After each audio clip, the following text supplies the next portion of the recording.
नमस्कार, मैं सूरज भान और आप देख रहे हैं पिनाका टाइम्स। मत, वोट, ये शब्द बड़ा छोटा है मत, लेकिन इसका महत्व बहुत बड़ा है। इसी महत्व को समझाने के लिए बृहस्पतिवार के दिन जो प्रवक्ता हैं राजीव जेटली और हरियाणा मुख्यमंत्री मनोहर लाल के मीडिया सलाहकार हैं, उन्होंने एक विद्यालय में शिरकत करी। उन्होंने स्पष्ट रूप से बताया कि आखिर मतदान का क्या महत्व है जीवन में। उन्होंने बच्चों से रूबरू होते हुए वहां पे तमाम गणमान्य लोग भी उपस्थित थे, शिक्षाविद भी उपस्थित थे। उन्होंने साफ तौर पे कहा कि अक्सर चर्चा देखी जाती थी पहले कि लोग कहते थे आखिर कुछ नहीं हो सकता इस देश का, यहाँ कुछ नहीं हो सकता। लेकिन वर्ष 2014 के बाद जब से प्रधानमंत्री नरेंद्र मोदी ने पदभार संभाला, उसके बाद से मत की वैल्यू लोगों को पता चली है कि आखिर एक मत से क्या क्या हो सकता है। उन्होंने विस्तार से लोगों को, वहां पे जो स्थानीय बच्चे थे स्कूल के और तमाम शिक्षाविद और गणमान्य लोग उपस्थित थे, उनके बीच में क्या कहा, आइए आपको पहले सुनवाते हैं। ये बात छोटी जरूर है लेकिन बहुत गहरी है, इसको भूलना मत कभी भी। मैं आता कहां से तो आती कहां से ये मैटर नहीं करता, मुझे जाना कहां है ये मैटर करता है। तो आप अपने से जहां जाना है वो जरा से राजी करिए। सरकार आपके वोट आप सभी के लिए बहुत जरूरी है, हमारे लिए आपने और वो सभी के लिए एक वोट बहुत जरूरी है। उसके बाद आपने एक छोटी सी कहानी सुनाई फुटबॉल की, तो वही हुआ कि जब बच्चे ने करके दिखाना था कि मैं ये करके दिखाऊंगा, चाहे मैं समुद्र के पार रहूं या कहीं पर भी रहूं, तो मुझे फुटबॉल की टीम बनानी है, मुझे इंटरनेशनल जाना है, नेशनल प्लेयर पे खेलना है। तो मेरे मन में भी वो बात जाती कि अगर मैंने कुछ करके दिखाना है तो मैं मन में ठानूंगी, वो मैं करके दिखाऊंगी। तो मैं अपने प्रिंसिपल मैम का भी थैंक यू बोलूंगी कि हमारे कॉलेज में भी फुटबॉल है और जिसका इस बार मैं अभी टूर्नामेंट खेलकर आई थी, रोहतक में गई थी खेलने। अच्छा, आप फुटबॉल खेलते हो? हाँ जी सर। सिर्फ की फैमिली में मेरे फादर सपोर्ट नहीं करते, तो मैं इसीलिए आपको बोला था कि मुझे जाना कहाँ है ये निर्धारित करना, मैं आती के पास से ये निर्धारित करना। सपोर्ट करते हैं पढ़ाई से लेके, लेकिन वो कहते कि दूर नहीं जाना, बट जो है वो एक पढ़ी में बैठो, वो इतना सपोर्टिव करके कहते कि अगर मैं पढ़ी नहीं तो पढ़ लिख के कुछ बन करके दिखा।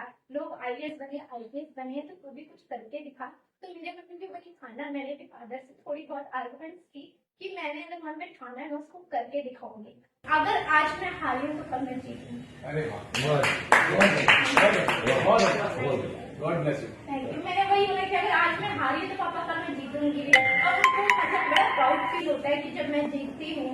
मैम अभी मेरा उत्तराखंड का एक प्रोग्राम हुआ, उसमें ट्रॉफी जीती है, मैंने सेकंड पोजीशन आई, तो उनको बड़ा प्राउड फील हुआ। उस टाइम तो वो सोच रहे थे कि मैंने अपनी बेटी को जाने से रोका। जब आज हजारों लोगों के सामने मुझे स्टेज पे सम्मानित किया गया तो उनको बड़ा प्राउड फील हुआ। तो वही मैंने सर से सीखा, कुछ भी हो जाए अगर मन में खाना है तो उसको करके दिखाना है।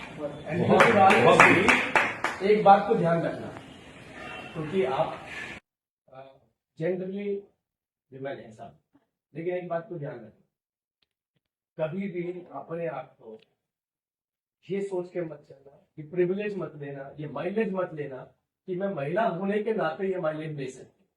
अगर आपने आपको कैपेबल बनाना है, कंपटीशन में बने रहना है, तो ये सोचिए ना मैं इंडिविजुअल हूँ, मेरे को उतनी ही कैपेसिटी के साथ लड़ाई लड़नी है जितनी कैपेसिटी के साथ एक मेल लड़ता है। तो वो प्रिविलेज कभी मत लेना, तब आप कभी फेल नहीं होगे।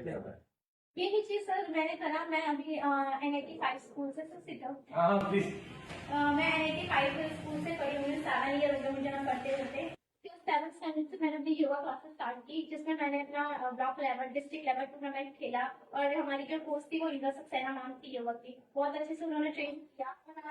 मैं स्टेट भी खेली। मैंने कभी सोचा नहीं कि स्टेट जाऊंगी, मैं हमेशा डिस्ट्रिक्ट पे अटक जाती थी। मैम ने मुझे इतना सपोर्ट किया, इमोशनल सपोर्ट किया कि मैं स्टेट लेवल तक भी अलग जिले से थे, जहाँ पे लड़के भी होते थे, लड़कियां भी होती थी। मेरे फादर का कहना था कि मतलब तुम ऐसी जगह जॉब करो जहाँ पे सिर्फ लड़कियां हो। मैंने अपने फादर को बोला आज मैं सिर्फ लड़कियों के साथ, कल से लड़की मेरे साथ मीटिंग करेंगे, मैं उनका मुकाबला कैसे करूंगी, कैसे मैं उनका मुकाबला करूंगी। और अगर आज मैं यहाँ पे 1000 के साथ खेल रही हूँ जहाँ पे लड़की भी है लड़का भी, वहां से मेरा कॉन्फिडेंस बढ़ेगा। मुझे कल को किसी के सामने अपना इंटरव्यू देते टाइम या फिर कुछ भी करते टाइम मुझे हिचकना नहीं पड़ेगा कि वो मेल है मैं फीमेल हूँ। डिग्री नहीं देखना। और मुझे तो आपका स्पीच आपकी सुननी चाहिए। सही आपको मेरे को आपको सुनना चाहिए। तो देखा आपने किस तरीके से राजीव जेटली ने साफ तौर पे ये कहा कि जो मत का इस्तेमाल है वो हर नागरिक के लिए बहुत जरूरी है। आने वाले लोकसभा चुनाव, विधानसभा चुनाव में अपने मत का प्रयोग जरूर करें, क्योंकि हमने अक्सर ये देखा था, जैसा राजीव जेटली ने कहा कि मतदान से पहले, आज से 2014 से पहले लोग कहते थे इस देश का कुछ नहीं हो सकता, यहाँ कोई बदलाव नहीं हो सकता। लेकिन प्रधानमंत्री नरेंद्र मोदी के आने के बाद आपने देखा बड़े बड़े बदलाव, वो बदलाव जो लोगों के लिए असंभव से नजर आते थे। धारा 370 हो गई, 3 तलाक का कानून हो गया, इसके अलावा राम मंदिर की स्थापना, ये सब केवल आपके मत और मजबूती के कारण हुआ है। खासतौर पर सरकार की मंशा भी रहनी चाहिए। कहते हैं यदि आपकी मंशा है, शासन की मंशा है, तो प्रशासन उसी हिसाब से काम करता है। मत का प्रयोग हर नागरिक के लिए जरूरी है, क्योंकि आपका एक मत कहीं ना कहीं बदलाव लाता है। और जो लोग ये कहते हैं कि कुछ नहीं हो सकता, राजनीति है, ये धारणा भी कहीं ना कहीं बदली है, जैसा कि राजीव जेटली ने कहा। क्योंकि अगर हम अतीत में बात करें तो लोगों का मत प्रतिशत बहुत कम रहता था, लेकिन पिछले 10 सालों में अगर देखा जाए जो भी चुनाव जहां पर हुए हैं, वहां मत प्रतिशत जरूर 2-4% बढ़ा है। आपका एक मत, क्योंकि आप उस चीज की शिकायत कभी नहीं कर सकते जिसमें आप भागीदार ना हो। यदि आप मतदान नहीं कर सकते तो आप शासन से सवाल करने के भी अधिकारी नहीं होते। क्योंकि यदि आपको सरकार की नीतियों से दिक्कत है, सरकार के किसी कार्य से दिक्कत है या उनकी प्रशंसा करनी है, तो आपको उसका भागीदार मत से होना पड़ेगा।